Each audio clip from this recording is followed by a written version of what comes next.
Bonjour tout le monde, bienvenue à ce nouveau rendez-vous de Folie douce. Ici Yvan Bugeaud. Aujourd'hui, je reçois Locke Corry du regroupement québécois du parrainage civique. À l'espresso et à l'espresso allongé, Pierre Laporte amène son sujet, la génération alpha, des enfants instruits de la génération Y.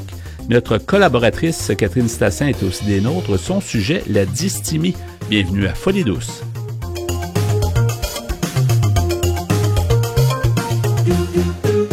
Ici Marjolaine et Justine du projet Sors de ma tête. Vous écoutez l'émission Folie douce. J'accueille mon invité, Locke Corry. Bonjour Locke. Bonjour Yvan. Bienvenue à Folie douce. Merci de l'invitation. Ben, ça nous fait plaisir.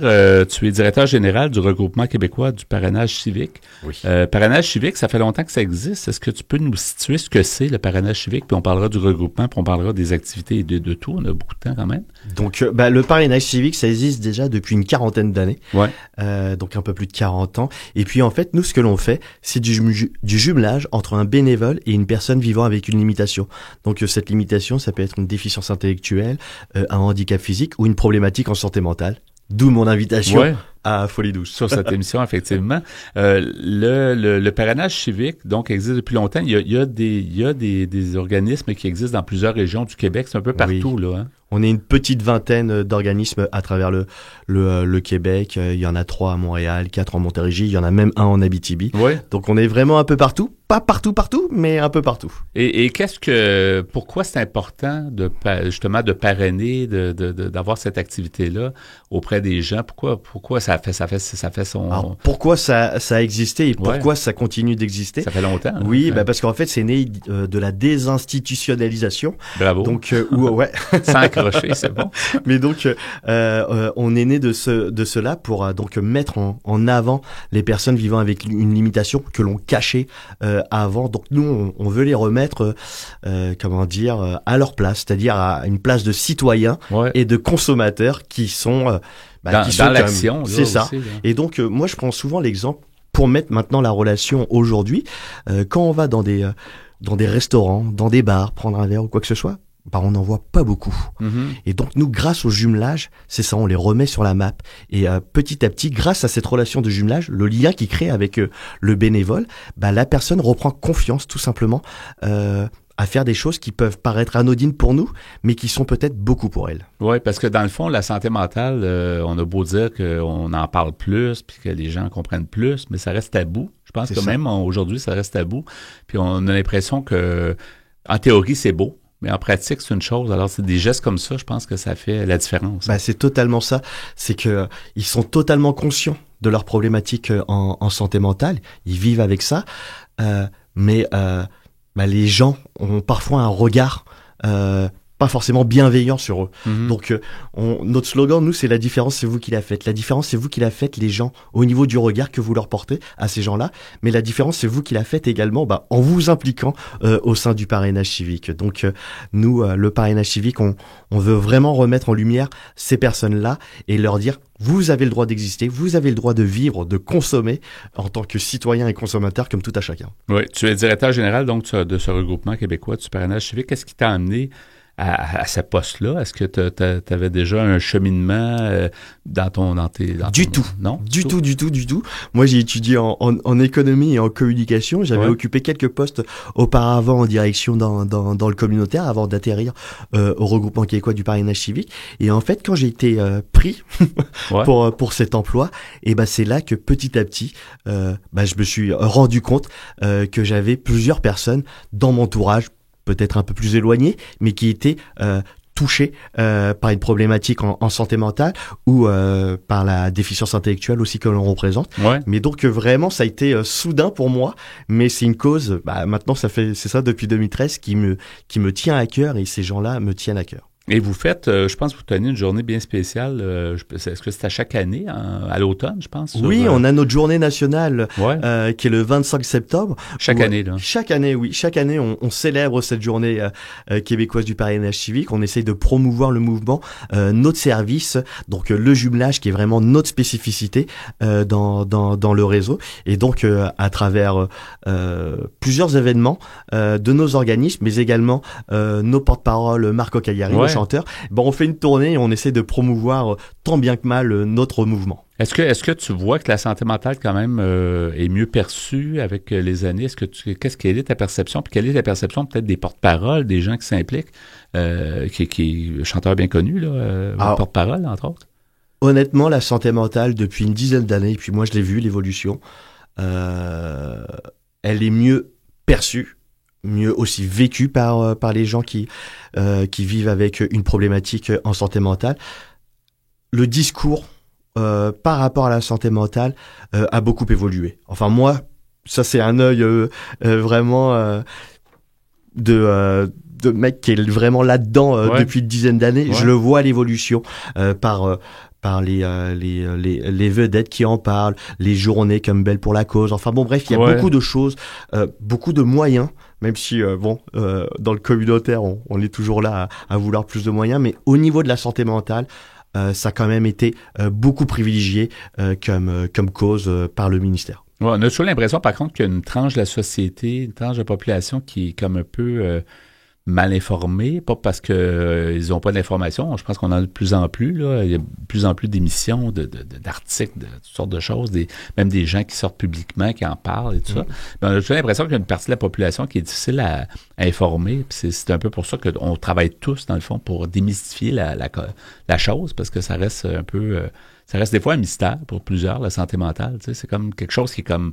tabou. Ouais, c'est pas la santé. Tu sais, la santé, on dirait que les gens l'ont accepté. Ils savent que, bon, des fois, malgré nous, on peut avoir un problème de santé physique. Mais santé mentale, on a toujours l'impression que c'est comme si certaines personnes pensaient que c'était comme voulu par la personne qui a des problématiques, alors que ça reste une maladie, ça reste une problématique comme une problématique de santé. C'est ça, enfin. Et puis...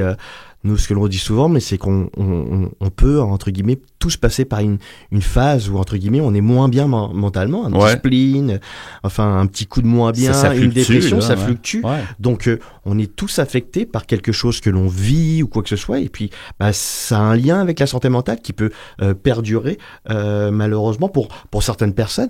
Donc, nous, on est là vraiment pour dire, n'ayez pas honte. On vit avec, on peut vivre avec. Et on a d'autres regroupements. J'ai d'autres collègues de regroupements Mouvement Santé Mentale Québec ou les regroupements de ressources alternatives également en santé mentale Québec qui font la promotion entre guillemets de pouvoir vivre comme vous êtes sans forcément de médication ou quoi que ce soit. Ouais. Et donc nous, le parrainage civique, on est vraiment plus un service de seconde ligne par rapport à la santé mentale, mais plus par rapport vraiment par le lien social que nous on va créer pour une personne qui vit de l'isolement social avec sa problématique en santé mentale. Donc nous le jumelage, enfin le lien que l'on crée, c'est vraiment pour qu'il reprenne confiance en lui. Grâce à cette relation de jumelage, il peut retrouver un confident, il peut en parler, et puis il va refaire des choses, comme je vous l'ai dit, qui peuvent paraître banales pour nous, mais pour lui ça va être peut-être beaucoup, parce qu'il va reprendre confiance en lui. Comment ça fonctionne, le jumelage? Est-ce que les gens se manifestent? Vous avez des gens qui sont prêts à... C'est un peu des pères aidants, d'une certaine façon?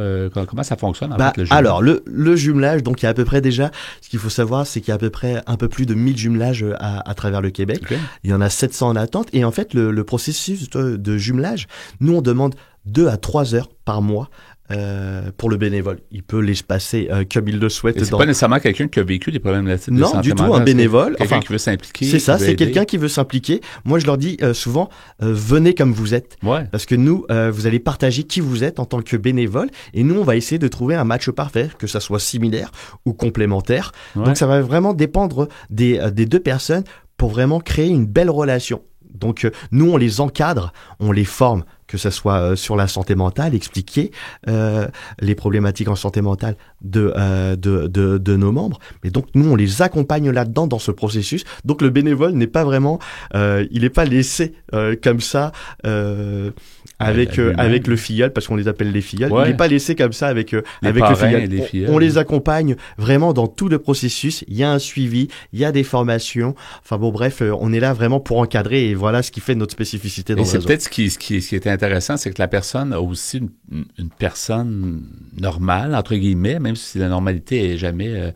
tu sais, il y a personne de normal, mais ça prend une personne qui vit, que sa vie, puis qui vient comme influencer, peut-être qui vient aider la personne qui a des problèmes d'éthique de santé mentale. Totalement ça. Qui est pas anormal en passant, mais je veux dire, ça reste que on a l'impression qu'on fait moins un plat, puis on se dit, on jumelle avec quelqu'un qui va matcher avec cette personne. C'est ça, on développe aussi, et puis si on y va comme ça, là, sur l'exemple que tu me sors, mais on y va sur l'autonomie, par exemple, de la personne qui va vivre avec une problématique en santé mentale, par exemple, pour prendre le bus, des choses comme ça, s'il y a des petites réticences ou quoi que ce soit, petit à petit. Il y a des phobies, des fois. Oui, c'est ça, mais pour aller voir éventuellement mon ami, mon bénévole ou quoi que ce soit, je vais devoir prendre ça. Peut-être qu'ils le font au tout début ensemble ou quoi que ce soit. Enfin bon, bref, ça peut être vraiment tout et n'importe quoi. Il y en a qui vont juste, entre guillemets, faire leur commission juste ensemble. Et ils partagent un moment juste leur commission. C'est ça peut être tout simple, prendre un café, prendre une marche, cinéma, ou regarder un film, cuisiner ensemble, prendre le plaisir de cuisiner. Parce qu'il y a également tout ce qui est côté...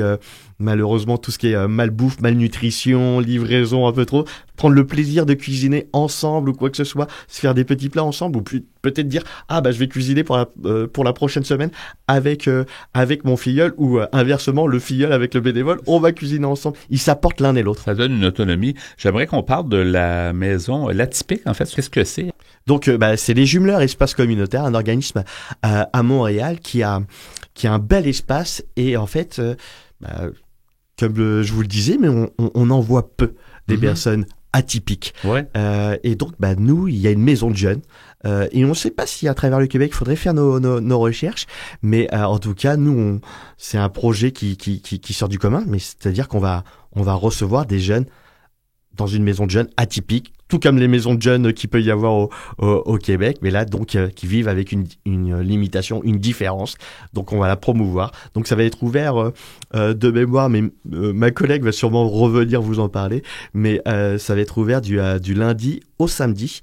Je sais que ça va être du lundi au vendredi, c'est sur les heures de soirée jusqu'à 21h30 il me semble. Et le samedi ça va être durant la journée.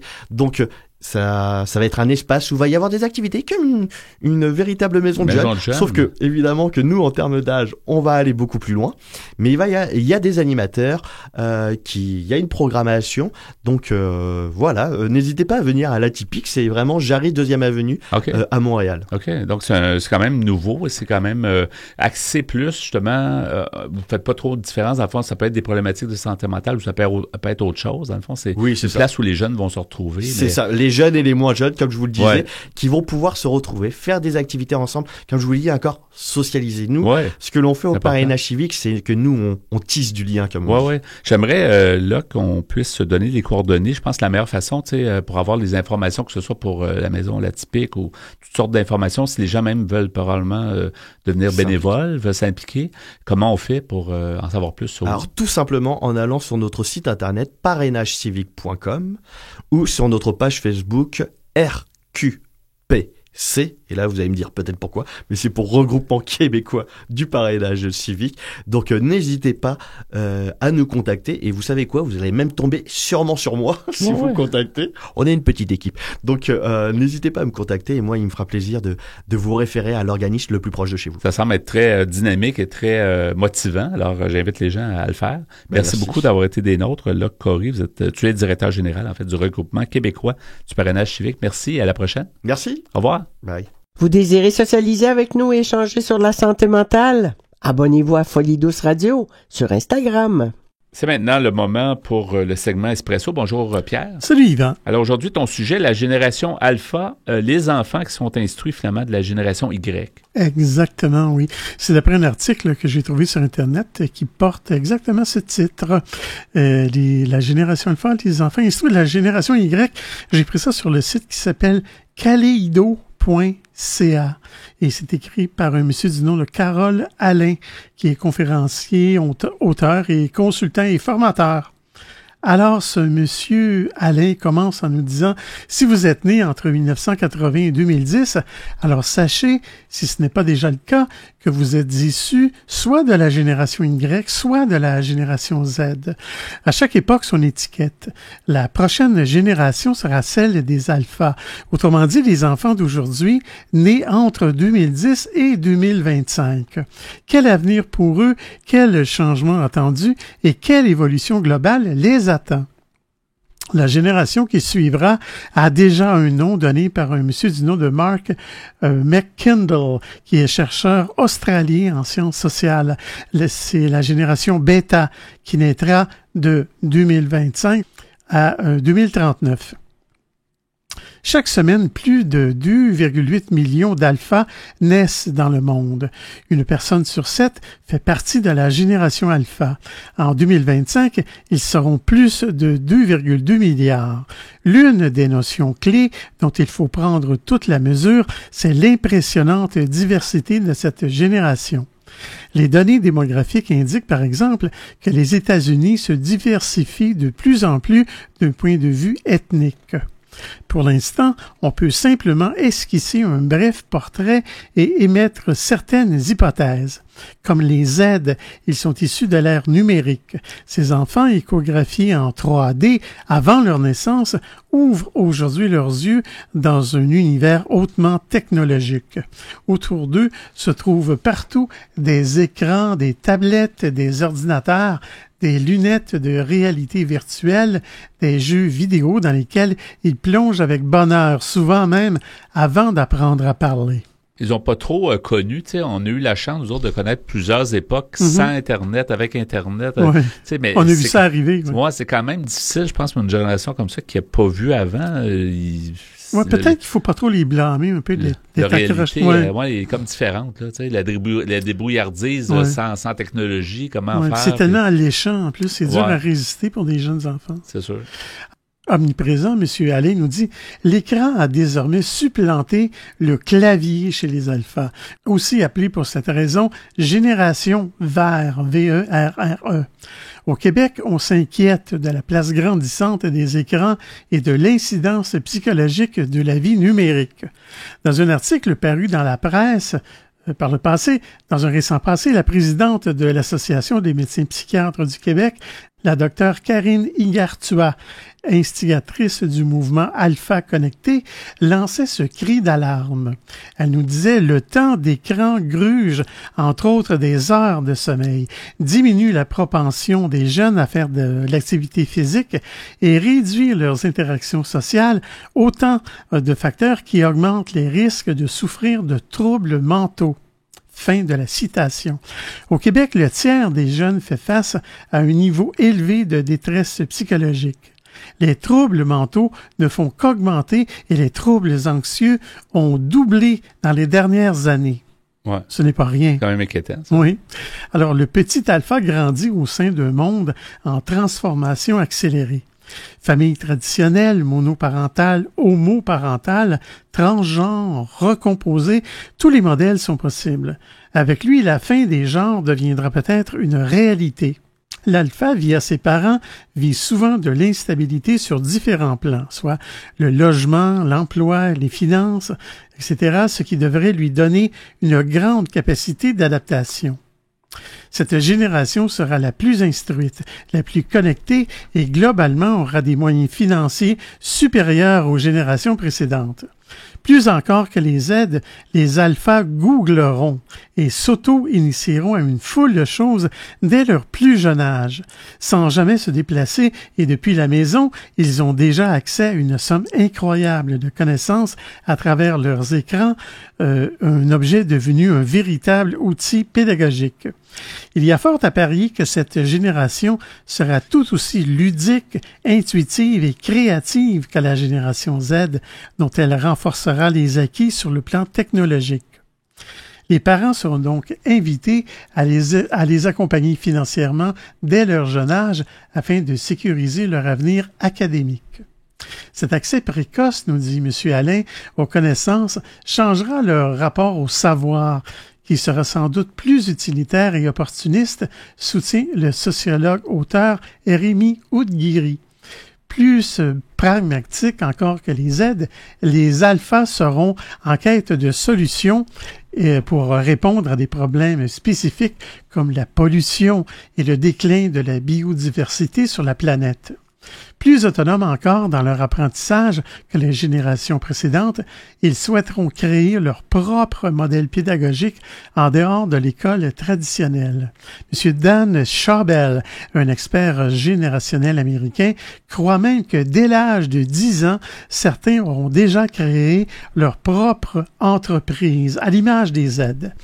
À partir de ces premières observations, on sait déjà que plus rien ne sera comme avant pour cette génération en devenir, ce qui soulève d'importantes questions, comme par exemple, qu'adviendra-t-il de l'école ou de l'université alors que les Z prônent déjà une réforme complète de leur concept? Mais je poursuivrai tantôt. Oui, intéressant. Donc, on poursuit avec le même sujet plus tard à l'Espresso allongé.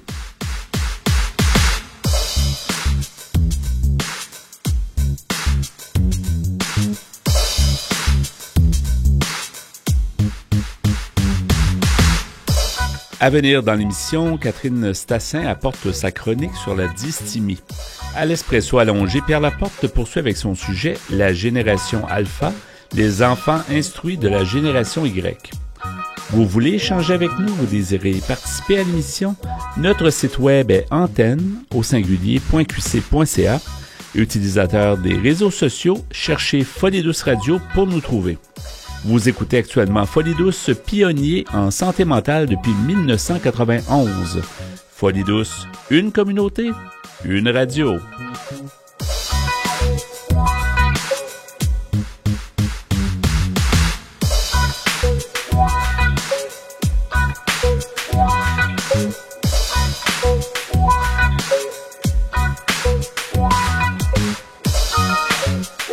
La santé mentale est un vaste monde. Suivez nos chroniqueurs qui nous amènent en territoires inconnus.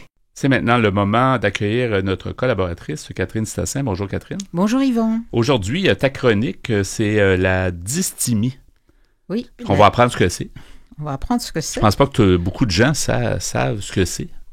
Non, c'est un terme qui est vraiment pas facile. On voit dès le départ, dysthymie, qu'est-ce que ça peut bien être? Oui.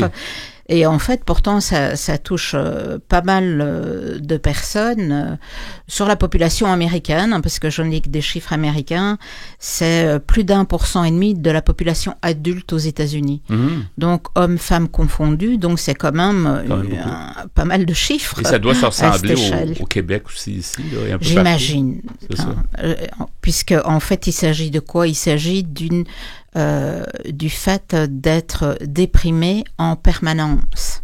C'est-à-dire, il ne s'agit pas d'une période dépressive suite à un événement, un licenciement, un burn-out, etc., ou un événement traumatique, mais c'est quelque chose qui est récurrent, persistant, de plus de 2 ans. Est-ce que c'est une problématique, est-ce que c'est une pathologie? Oui, c'est référé dans le fameux guide donc des médecins.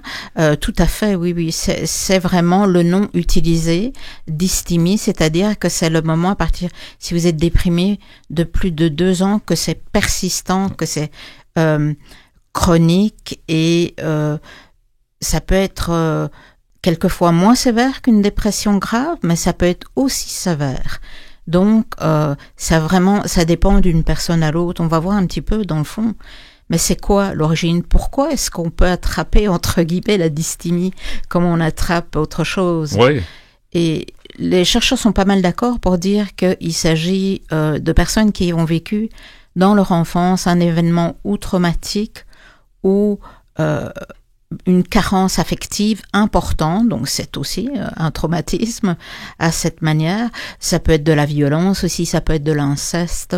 Donc c'est quelque chose qui va aller dès l'enfance s'imbiber, disons, chez la personne et faire en sorte qu'à l'âge adulte, elle est dans cet état permanent dysthymique. Oui, c'est souffrant certainement parce que alors, quand c'est sans arrêt. Là, tu dis vraiment le mot. Ouais. C'est vraiment une souffrance psychique profonde parce que ça dure et ça peut mener à l'autodestruction ou à la destruction de soi par différentes modes, hein, ça peut être toxicologique, etc. Mais je veux dire, c'est quelque chose qui est vraiment intégré par la personne qui est dysthymique, si elle ne le sait pas, et elle peut s'imaginer, tiens, dans le fond, je suis comme ça depuis toujours, c'est juste ma personnalité. Mais en fait, c'est pas du tout ça. Et donc, c'est ça, donc il faut prendre conscience en se disant, mais est-ce que je corresponds, est-ce que je rencontre les symptômes officiels, on va dire ça comme ça. Et c'est quoi ces symptômes officiels? C'est vrai que un des grands symptômes, c'est un ralentissement psychomoteur.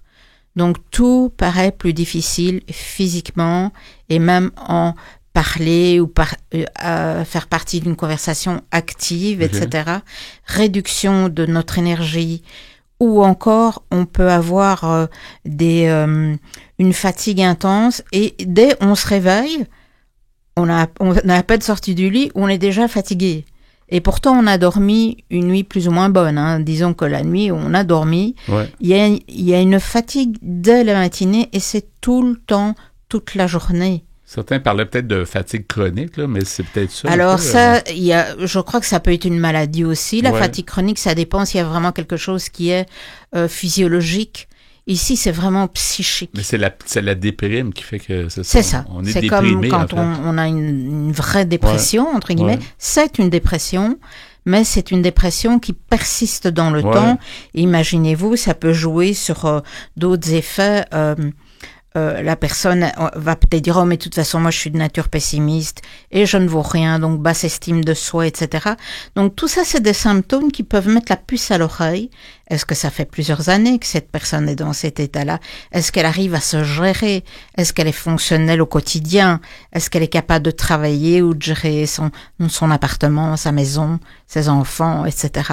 Mais donc, c'est quelque chose qui a commencé à un moment donné. Là. C'est quelque chose qui a commencé peut-être il y a 1 an, 2 ans, 3 ans, peu importe, mais c'est quelque part dans le temps, j'imagine. Oui, quelquefois c'est diffus parce que ça peut commencer aussi bien à l'enfance. Mais ça s'imprègne dans la personnalité. Donc la personne, ça n'arrive pas comme du jour au lendemain après le traumatisme, mais c'est quelque chose dont la personne va dire oh ben de toute façon je suis comme ça.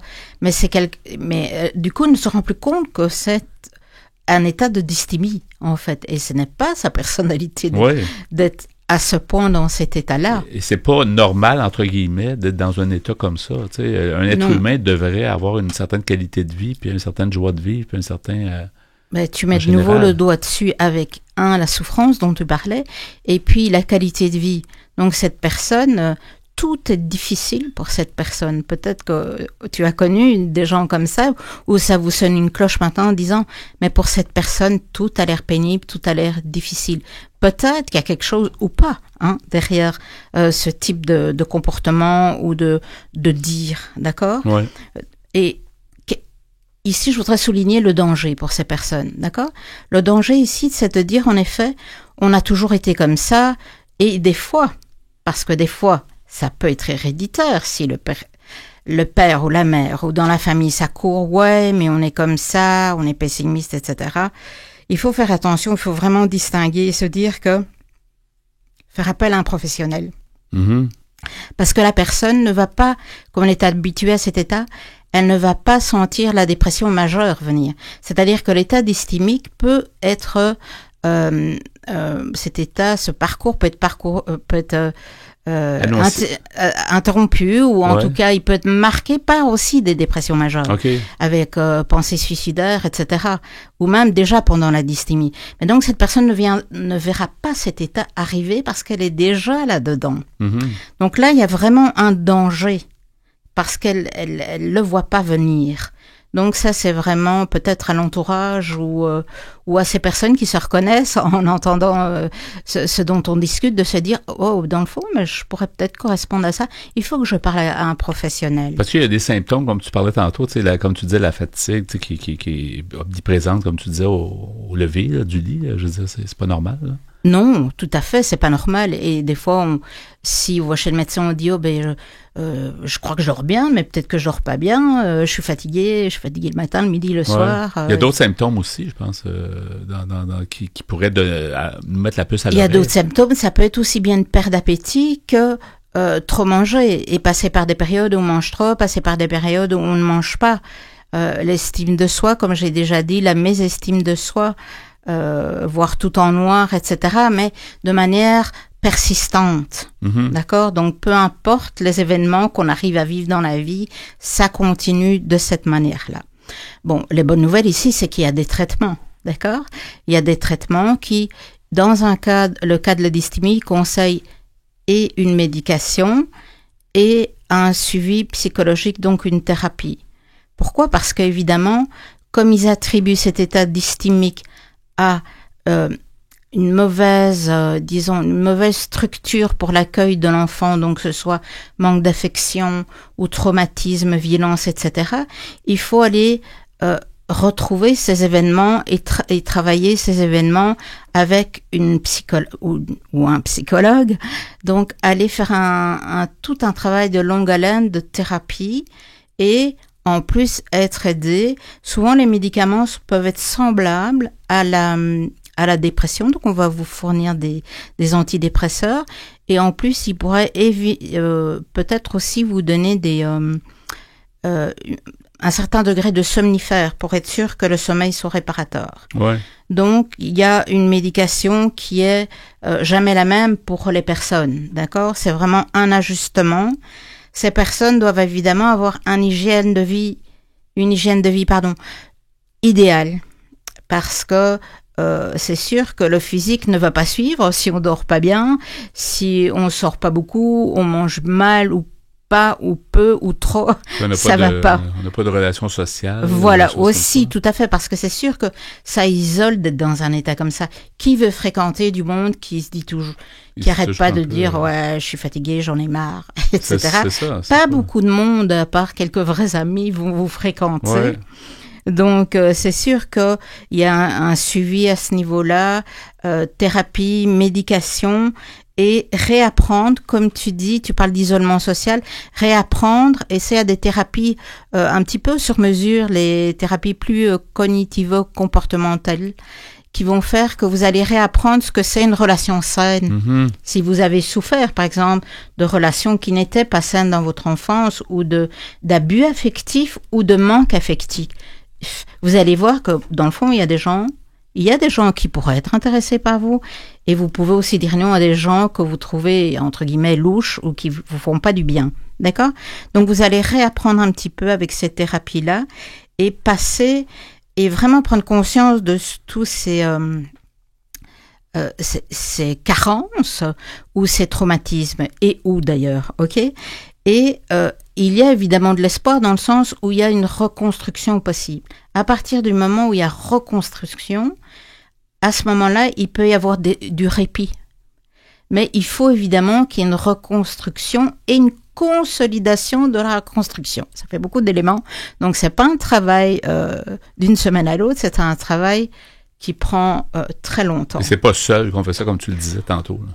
C'est extrêmement difficile, je crois, de passer des caps comme ça seul. Peut-être que certains y arrivent. Je ne sais pas, ce serait intéressant de recevoir du monde, en tout cas. Ben déjà d'avoir le diagnostic. Ce témoignage. Oui, puis déjà d'avoir le diagnostic associé à notre voilà. personne. Parce que, comme tu disais tantôt, il n'y a pas un seul modèle pareil, si on peut dire, là, l'expression modèle. Là. Exact. Il faut encore que vous soyez diagnostiqué, parce que si votre médecin vous voit juste comme quelqu'un qui râle tout le temps ou qui creuse pas un petit peu, alors ça n'ira pas non plus, d'accord? Ouais.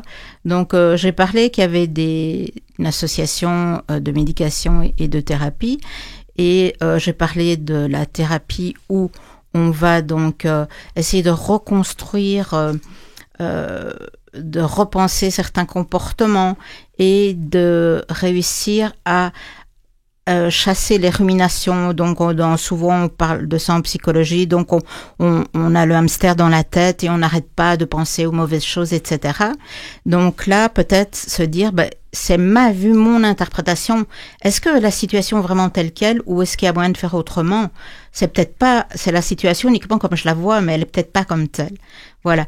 Et alors, encore juste une petite chose à dire ici, c'est qu'il y a aussi des thérapies qui sont plus interpersonnelles, où on va plutôt aller à la rencontre de l'autre, comme en groupe, à l'institution Revivre, qui est bien connue, hein. Donc là, j'ai marqué les coordonnées. Qu'on va mettre sur notre site web. Il reste quelques secondes seulement. On va mettre ça sur notre site web antenne.qc.ca dans la section mentionnée à Folie Douce sous ta chronique sur la dysthymie.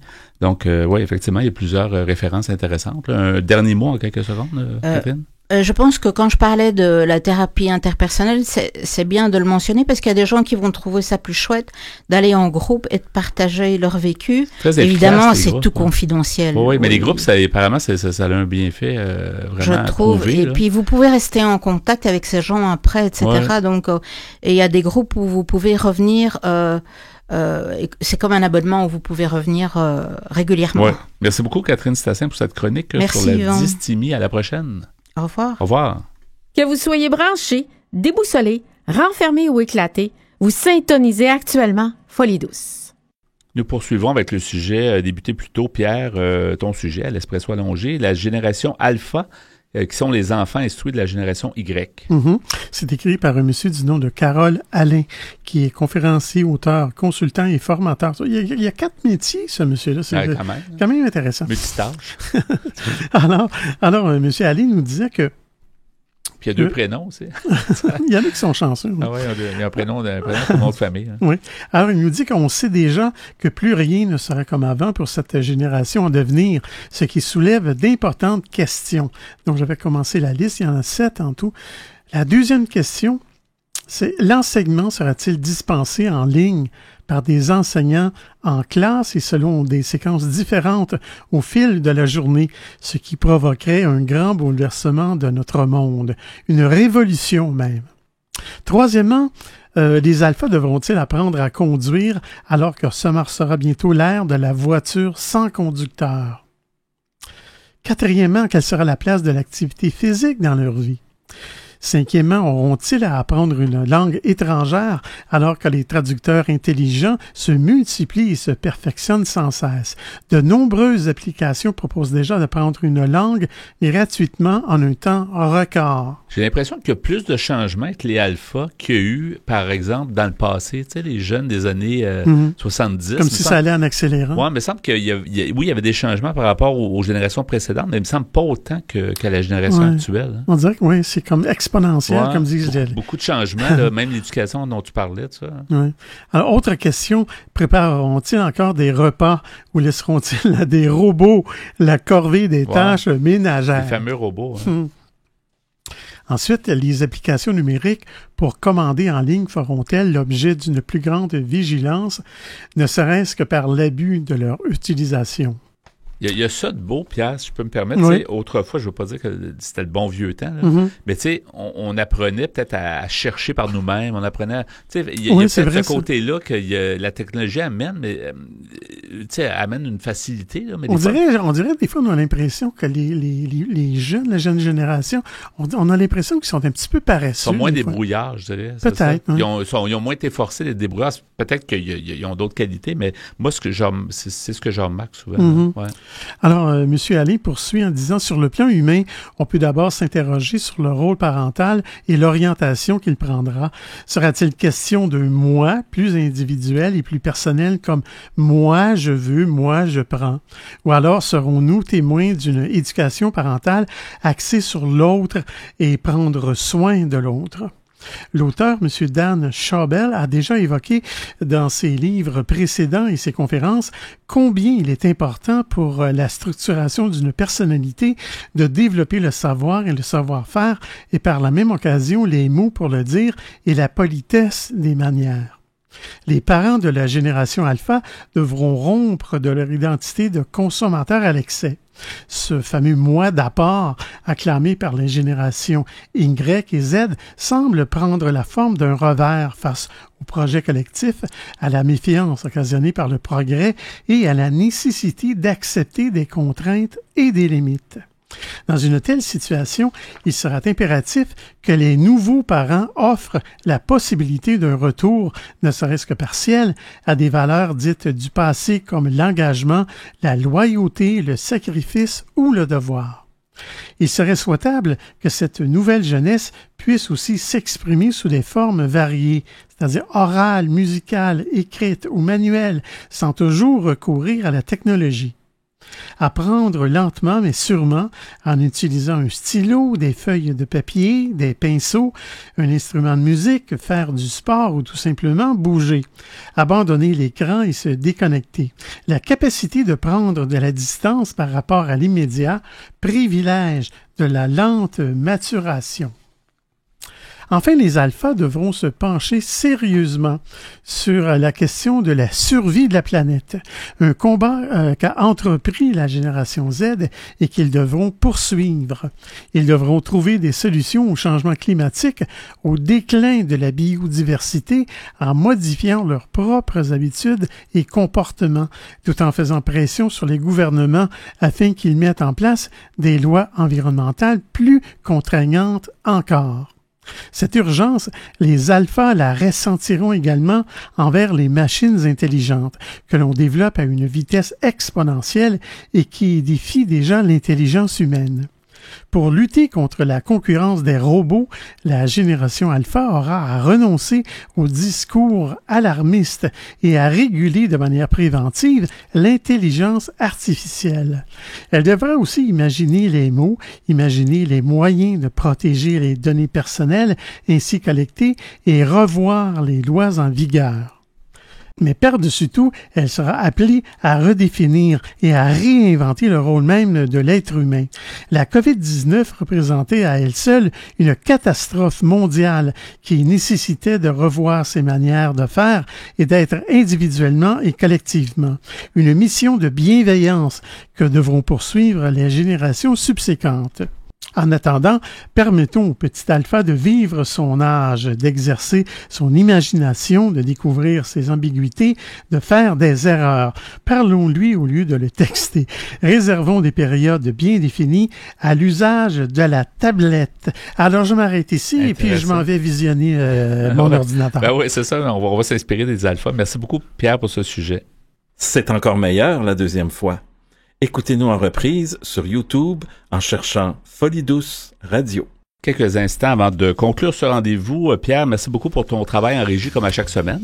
Bienvenue, mon cher. Et merci aussi pour ton sujet à l'espresso allongé, la génération alpha, les enfants instruits de la génération Y. Toujours intéressant de mieux connaître les différentes générations. C'est une belle analyse de société. Ça fait un peu peur, non? Est-ce que ça te fait peur? Ben, en fait, ça nous fait des fois réfléchir sur peut-être comment prévenir certains problèmes. En tout cas, c'est intéressant de mieux connaître. Si on connaît, on peut améliorer les choses.